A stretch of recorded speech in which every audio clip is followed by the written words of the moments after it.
again. I'm just chilling. Okay. Been working hard this week. But I want to talk about the book of Ruth. But first, Heavenly Father, in the name of Jesus, bless everybody who's listening, Lord. Bless everybody today, Jesus.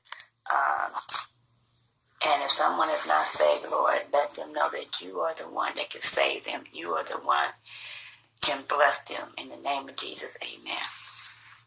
Now, the book of Ruth, there's only 2 books in the Bible that are named after females, which is Esther and Ruth. But it's women from Genesis all the way to Revelations. There are women in the Bible who helped Jesus, who believed in God, who prayed, who, did all the kind of works of the Lord. And yes, we had some women who were doing the opposite, but, they turned around just like the rest of us, because none of us are perfect. And we all deserve a second chance. And God,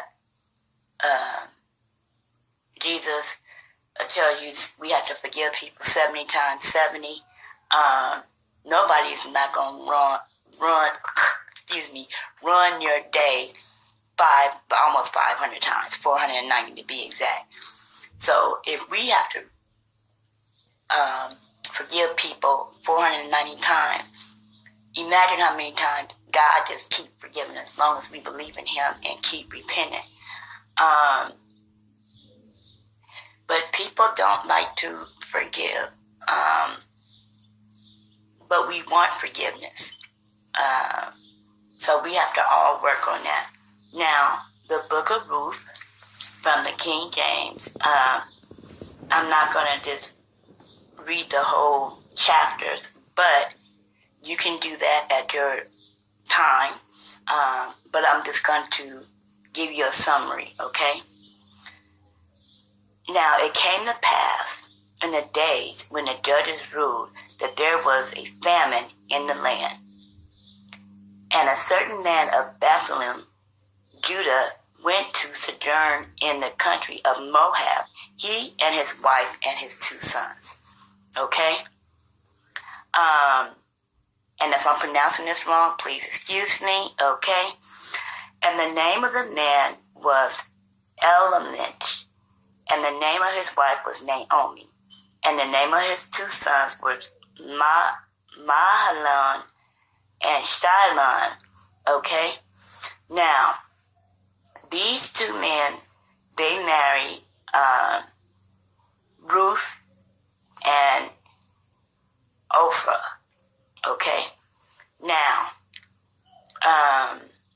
in chapter 1, Naomi's husband dies, and both her sons die.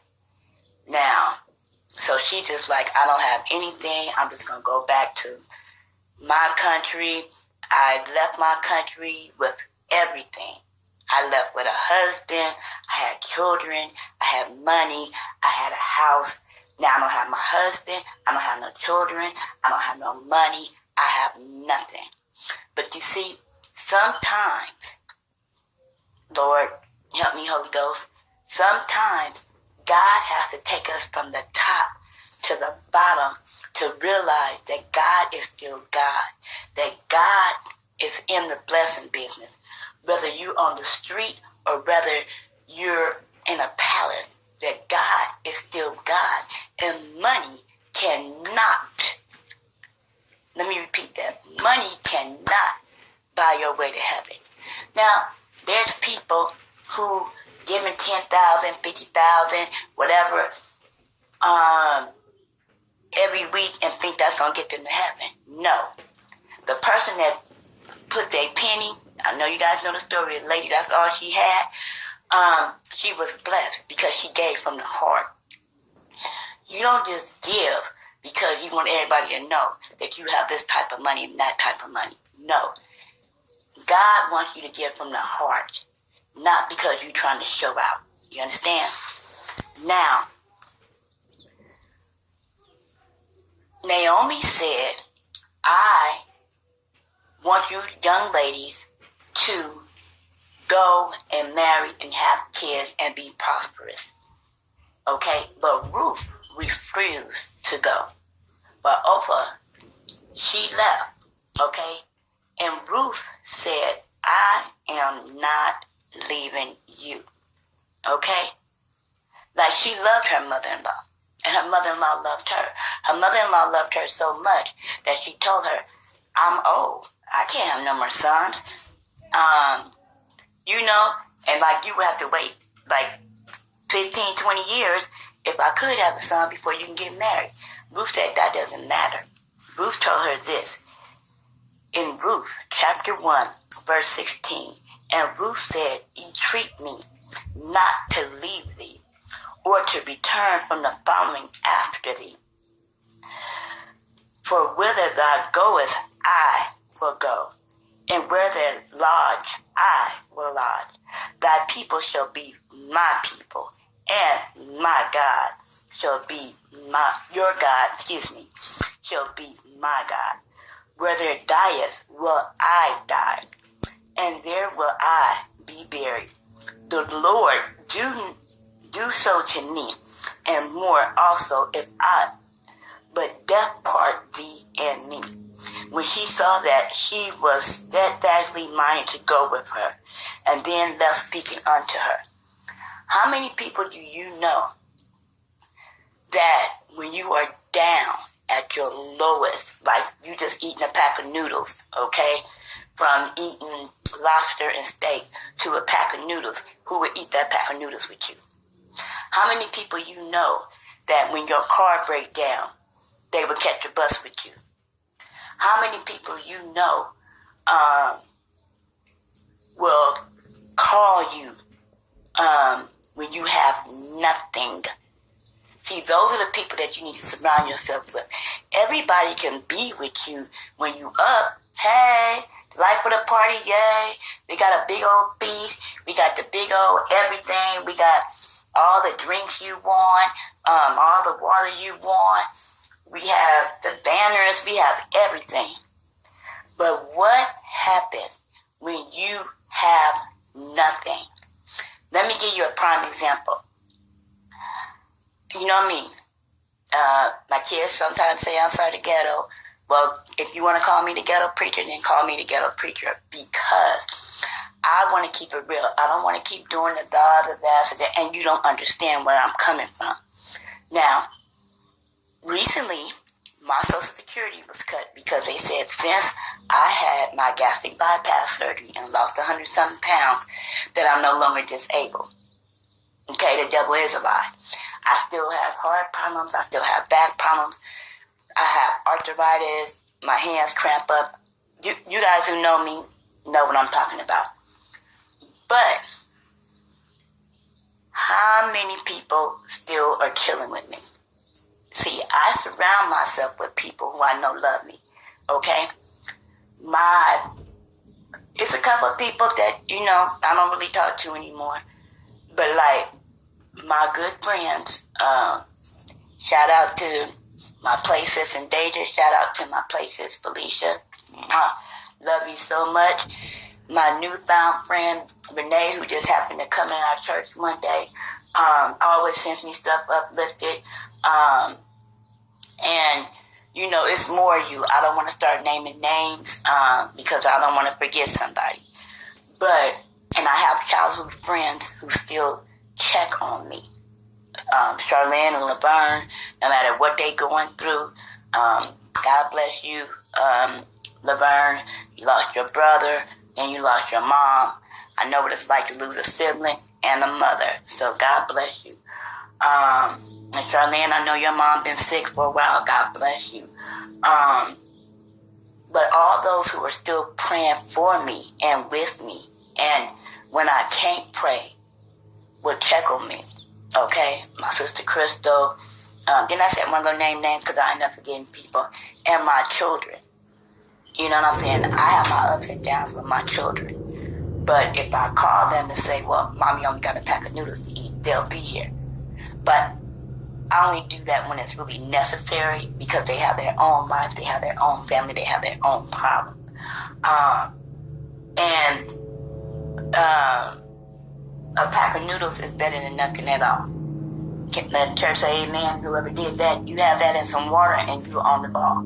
But now, anyway, I said that to say this.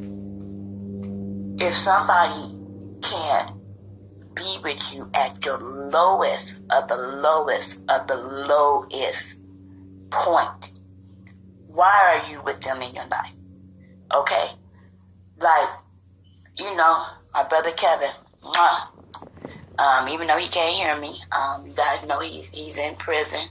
And please know, everybody with prison, yes, they did something to get there, but that doesn't mean they don't have a heart. That doesn't mean they don't deserve prayer. That doesn't mean that, okay?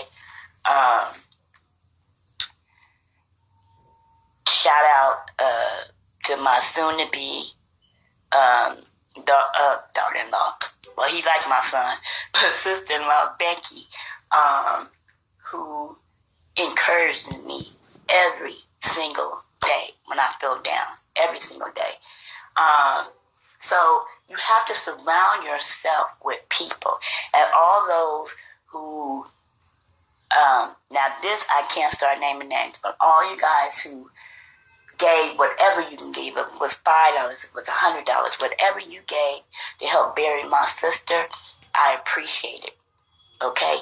And the love of my dad, which is my sister's blood dad, Whitney Francois, who my daughter is named after, is the most incredible father, now I'm going to start crying, that any girl could ever have.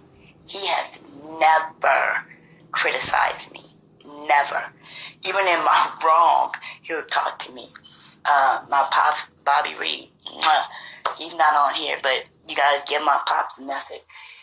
He's always been there for me, always to encourage me and love me. See, even when I make my mistakes, they'll tell me in love, okay?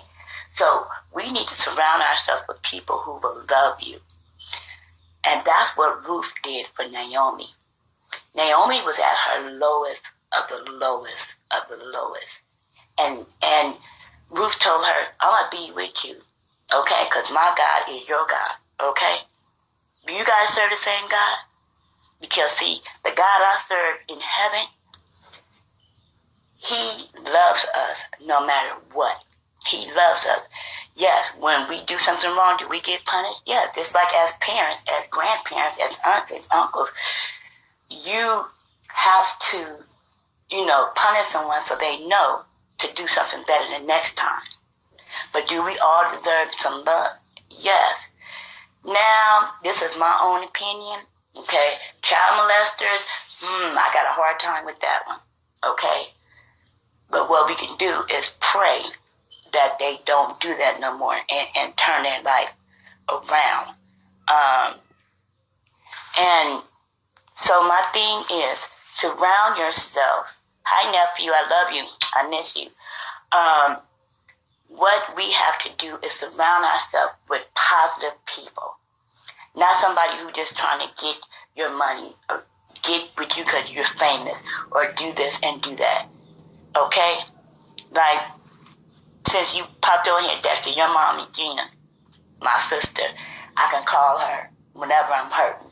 And she is there for me. She is down there for me, okay? But now, back to the book of Ruth. So, Ruth and Naomi, they arrived in Bethlehem. Okay? And so when they got there, the two went and they went to Bethlehem. And people was like, is that Naomi? Is that Naomi? You know what I'm saying? People always got something to say. So that's why you got to please God and please yourself. Because people always got something negative to say.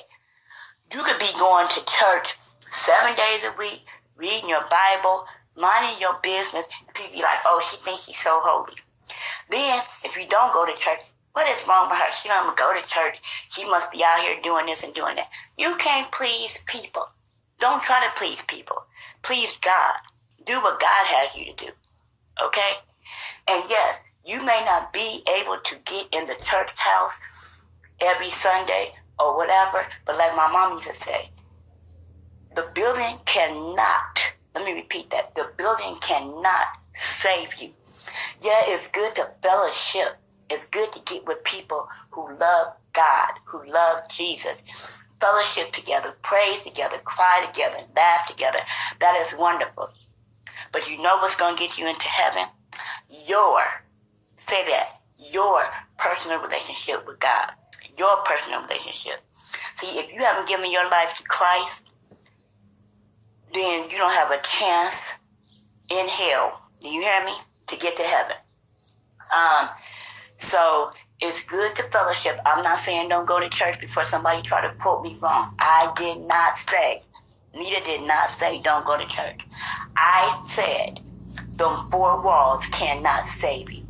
That is your personal relationship and a real relationship. Your heart, your mind, your soul loving Jesus. Okay?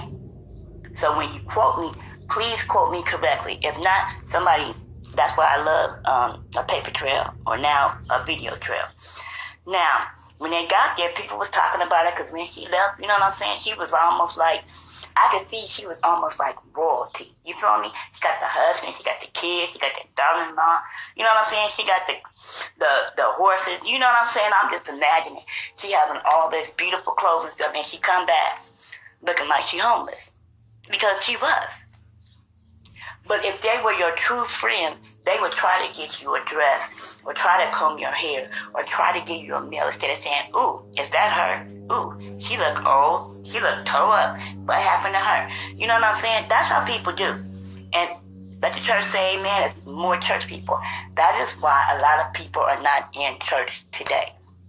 Because of people in the church, it's supposed to be a safety net. And no, nowhere is perfect. But if you go in the church and get talked about, like you getting talked about in the world, what are you going there for? You're going there for love. You're going there for peace. You're going there for a breakthrough. You're going there because you're broken. You're going to church because you want to be healed. You're going to church because you want to praise God with everything that you got. But if the people in the church are knocking you down, worse than the people in the street, that's why it's not as many people in the church today. Quote me on that one, okay? Now, Ruth ended up in chapter 2 of Ruth. She ended up going in the field, okay? She was going to make sure she take care of her mother-in-law. And that was a good daughter-in-law. You know what I'm saying? To make sure that her mother-in-law was okay. Okay? Like, you guys know I always give examples. Thanks to my daughter-in-law, we had a rough, bumpy road at first, but now we on track. She checks on me to see if I'm okay. My son-in-laws are wonderful. I couldn't wish for better son-in-laws. They would check on me and see how I'm doing. You feel me? So, I am blessed that my kids found such good spouse. Okay? Now, and Naomi had a kinsman of her husband's mighty man of wealth of the family, and his name was Boaz. A kinsman means that was somebody who was related, but it was her husband's relative. Okay? His name was Boaz. And Ruth said unto Naomi, let me now go to the field and glean ears of corn after him, in whose sight I shall find grace. And she said unto her, go, my daughter. And she went and came and gleaned at the field, and she got plenty of corn, and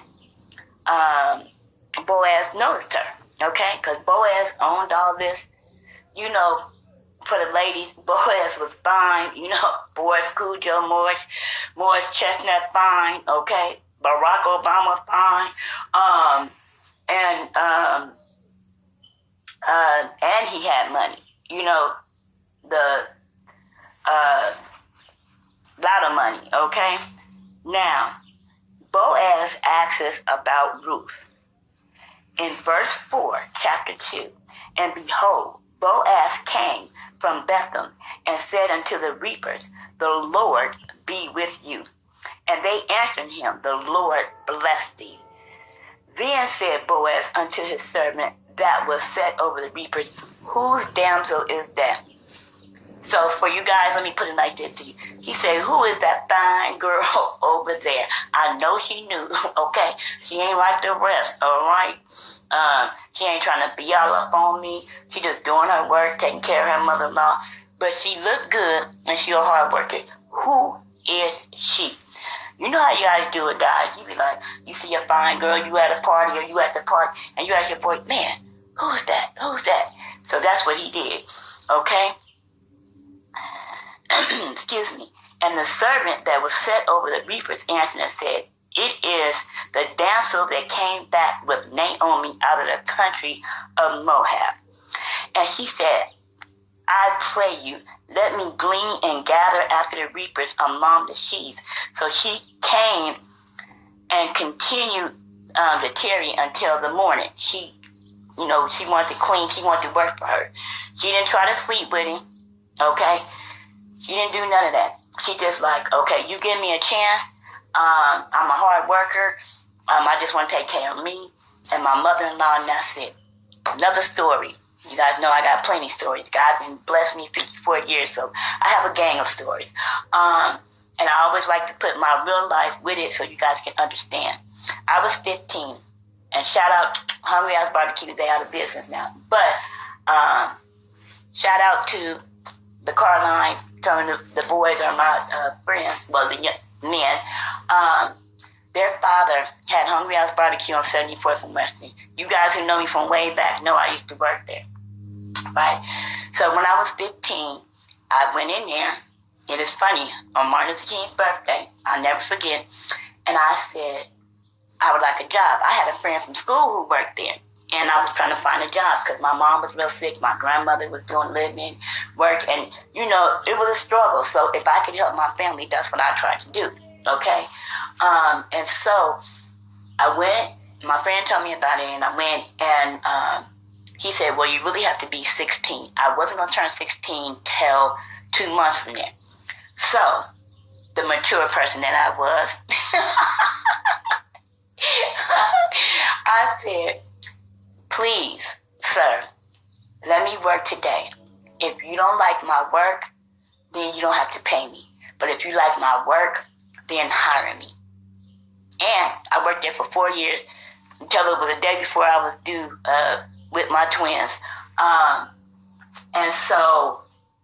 And I ended up being my friend's manager. She got mad at me. Our friendship messed up. But, you know, I wasn't trying to take over her job. I was just trying to ease some burden off my grandmother and my mother, because my mother stayed in and out the hospital, and my grandmother did live in work.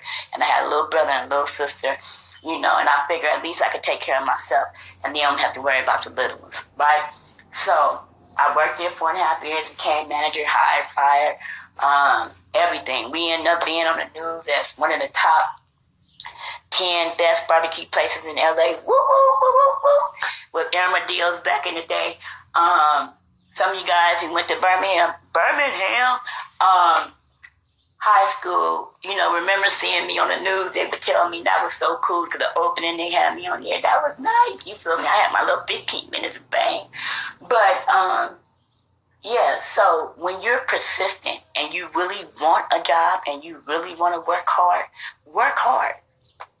Do what you need to do. And you don't have to sell your body to do it. You just have to show your work ethics. Okay? So this is what Ruth did. Okay? Now, in chapter 2, verse 10, Ruth questions Boaz.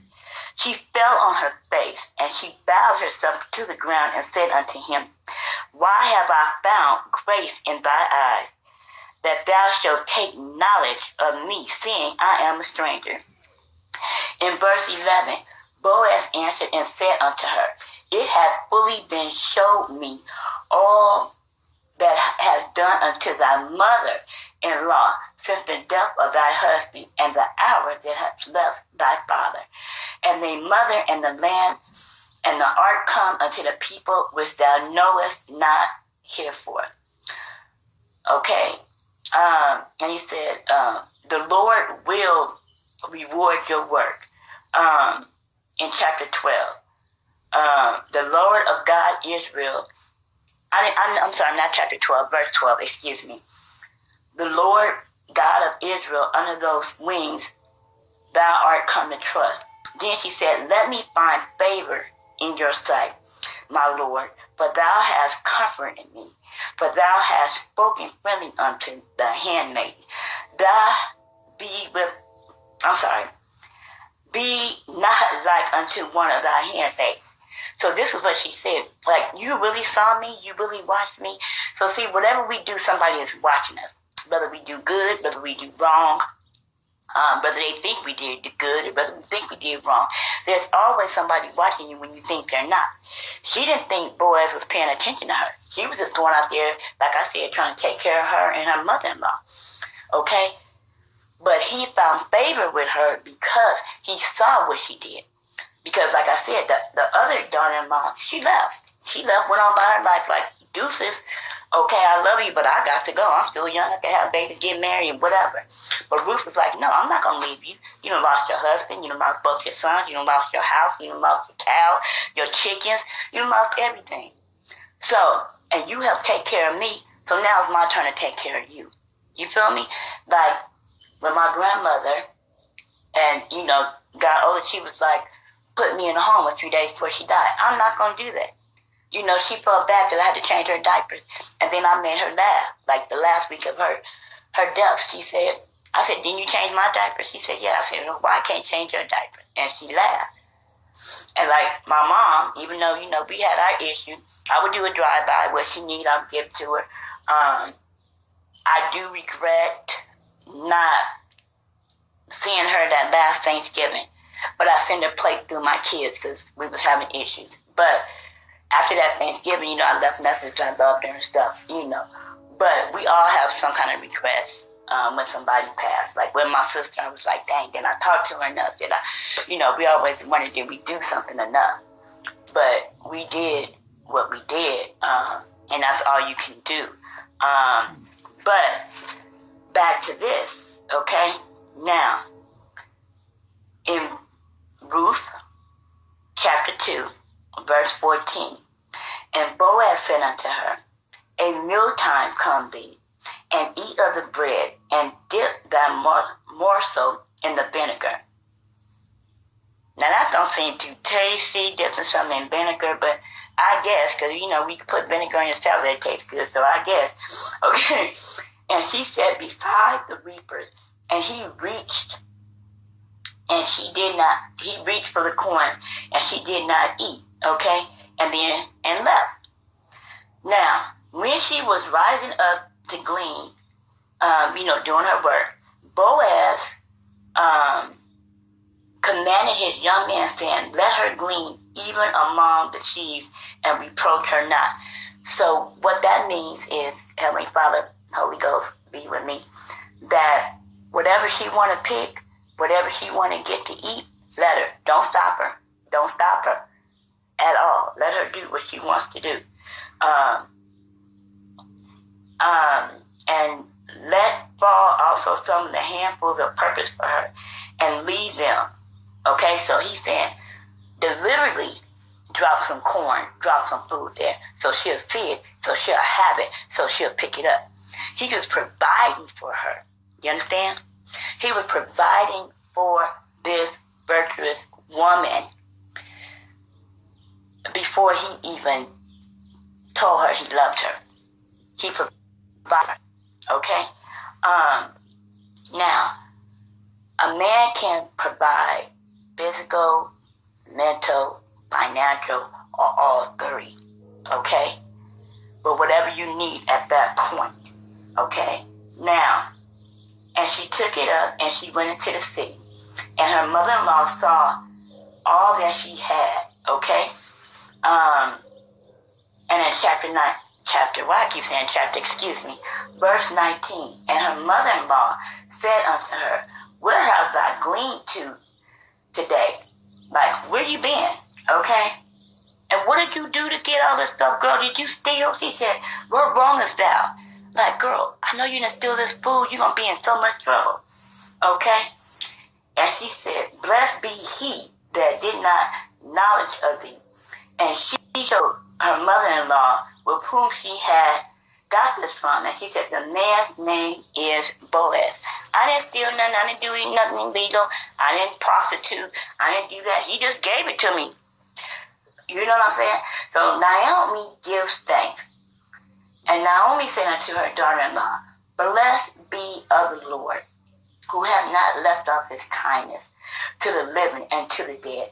And Naomi said unto her, the man is near of kin to us. He's one of my husband's kins. So I guess he was like a cousin probably. Okay? Now, excuse me, my Bible's sticking together, excuse me. Now, so Naomi's telling her all about him. And so Naomi said unto Ruth in verse 22, Naomi said unto Ruth, her daughter-in-law, it is good, my daughter, that thou go with his maiden, that thou meet thee not in another field.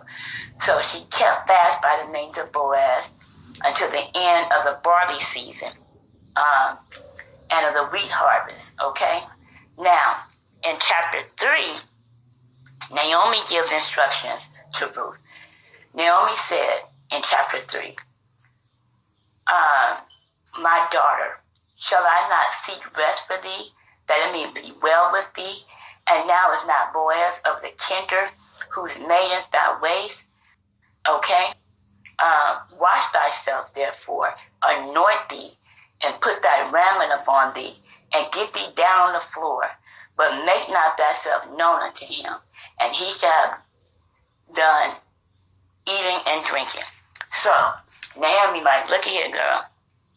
He even gave you this free food. He didn't get all this. I want you to get dressed.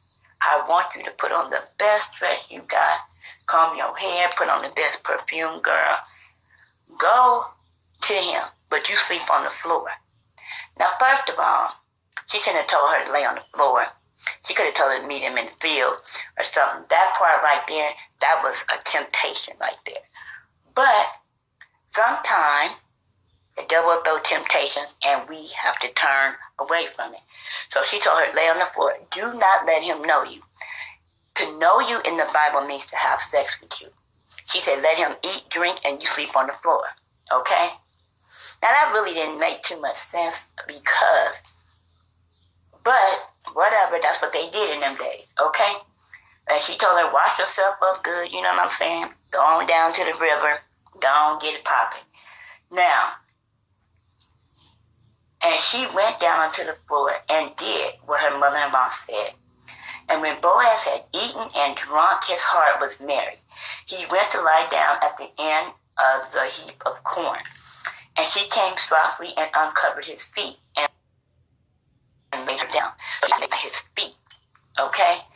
Now, men, that's when you have to be strong. If a fine woman lay by your feet and she's not your wife, you need to be strong enough to be like, baby, ain't nothing going down here. And women, you could say, look, I'm here because, you know, we need comfort. We talking to each other, whatever, but we not having sex, dude. Okay? Now, in verse 8 through 13, Boaz blesses Ruth. And it came to pass at midnight that the man was afraid, and he turned himself, and behold, that the woman was at his feet, like, whoa, how you get here? What happened? Okay, I was drunk and passed out. Please don't tell me that I have sex with you, because, you know, I'm trying to treat you like a lady, okay? And thy handmaiden, spread therefore thy skirt over thy handmaiden, okay? And he said, blessed be thou of the Lord, my daughter, for thou hast showed more kindness in the latter end than at the beginning, okay? Not young men, rather poor or rich. And now, my daughter, fear not, I would give thee all that thou requires for all the city of my people that know that thou art a virtuous woman. So he said, look, Peter saw that, you took care of me. I was drunk. Okay. You made sure I was okay. You made sure I had cover. If I was sick, you was there, have you guys ever been around somebody, they drink too much? And drinking, let me tell y'all, drinking is not a sin. Being drunk is the sin.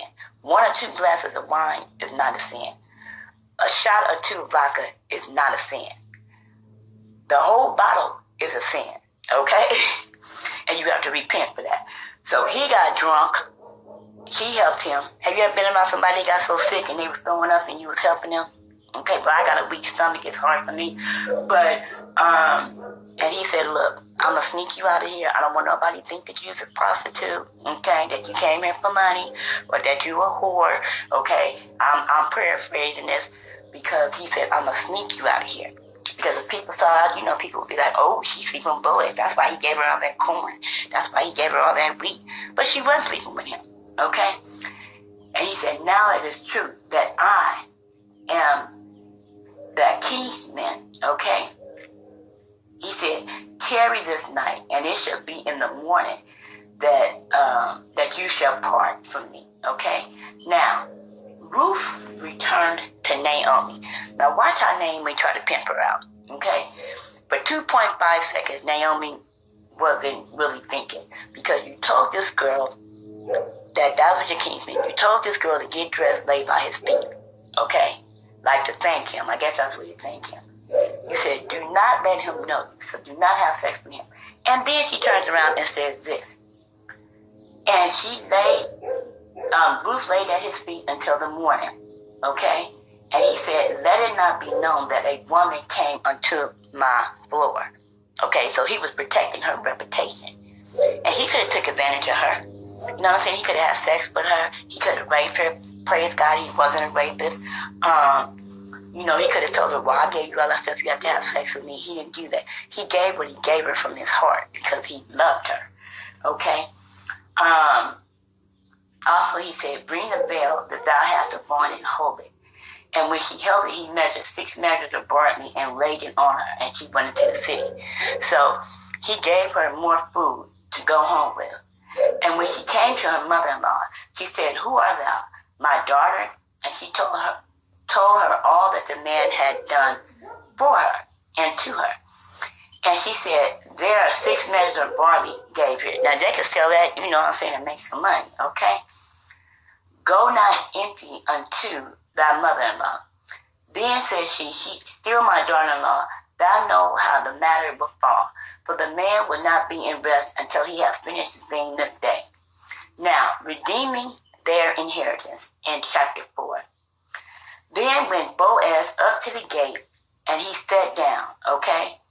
And he spoke, and he said, such a one, turn aside and sit down, and turn aside and sit, okay? Now, this is what he was saying, that he loves her. I'm going to break this down for you. He loves her, but he's doing things decent and in order. And he had a brother that was elder. So, according to those days, if your husband died, then his brother can marry you, okay? But if the brother died, then, go down and down and down and down. So, since he was a cousin, I assume he was a cousin or uncle or somebody, okay? Don't say, just say a kinsman. So I don't know if he was a brother or uncle, but or cousin. But I do know that he had an elder brother. And he told him, you're actually next in line to marry her. And he's like, I know. He said, but if you want to marry her, this is what you have to do. You have to not only take care of her, you got to take care of her mother-in-law, Naomi. Because this girl came down here, gave up her life, gave up her youth to help Naomi. So if you take them, they're a package deal.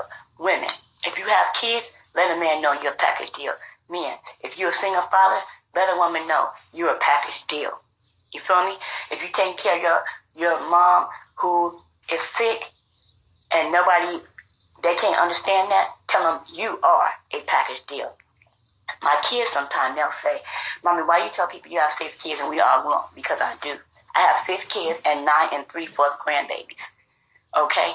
And I let people know, because if they don't like kids, you don't like grandkids, then you don't need to be with me. And I know I have my ups and downs with my kids, but they're still my babies. You feel me? All 6 of them. So I let people know I am a package. Okay? I am a package. That includes my daughter-in-law. That includes my son-in-law. Okay? Like when I gave my first sermon, we was 21 deep. Okay? My sister's not here no more, and I was missing one son. Okay? And, but we were 21 deep. Okay? So if you're not about family, you're not about neither.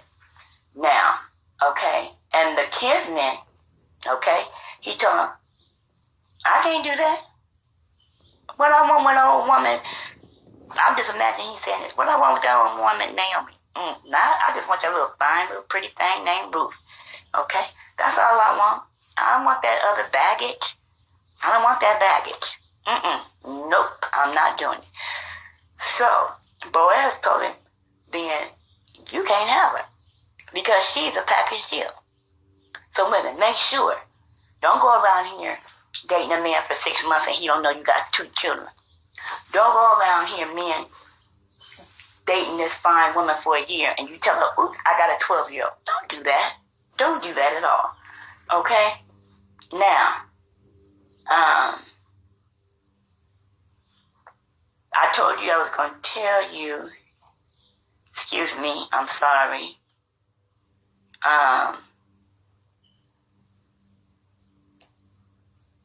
Now, Naomi was telling her, do whatever he says do. Now, didn't you just tell her, don't let him know you? Now, she pimping her out. She didn't really try to pimp her out, but I guess she figured like, okay, it's a lot of women who giving it up to him.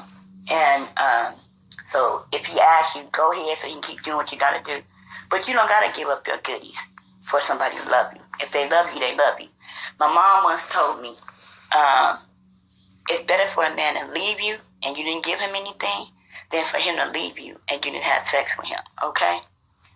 So, I'm not saying because none of us is perfect. We all sin, and I am not a virgin. Hello? I'm just, y'all know.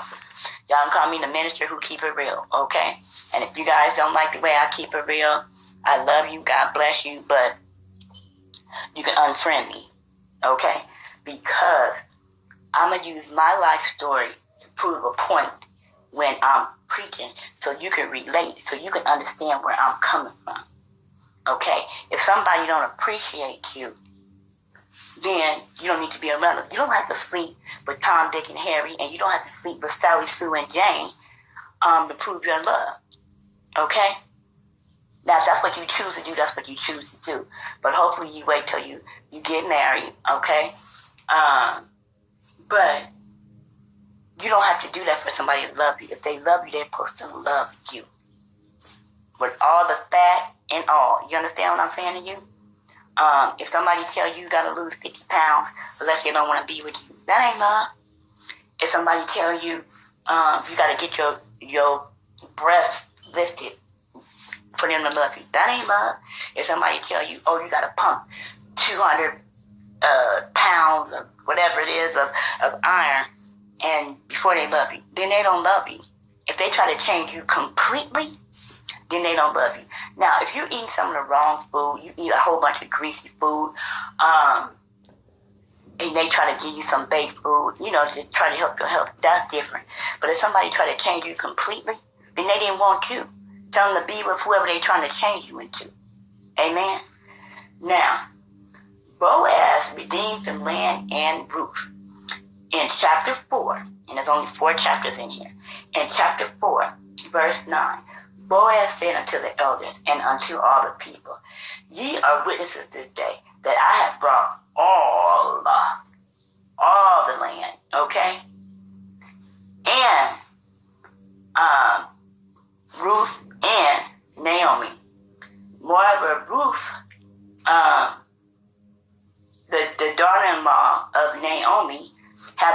purchased to be my wife, to raise up the name of the dead upon his inheritance, that the name of the dead be not cut off from among his brethren, and from the gate of the place you are witness to this day. And all the people that were in the gate and the elders said, we are witnesses. The Lord make the woman that is come unto the house like Rachel and like Leah, which the two did build the house of Israel. Okay? Now, and they end up, Boaz and Ruth end up getting married, okay? And so Boaz took Ruth, and she was his wife. He didn't sleep with her first. He didn't beat her. He treated her with respect at all times. If you're not treated with respect at all times, that is not the relationship for you. If you're fussing and cussing all the time, that is not the relationship with you. If somebody always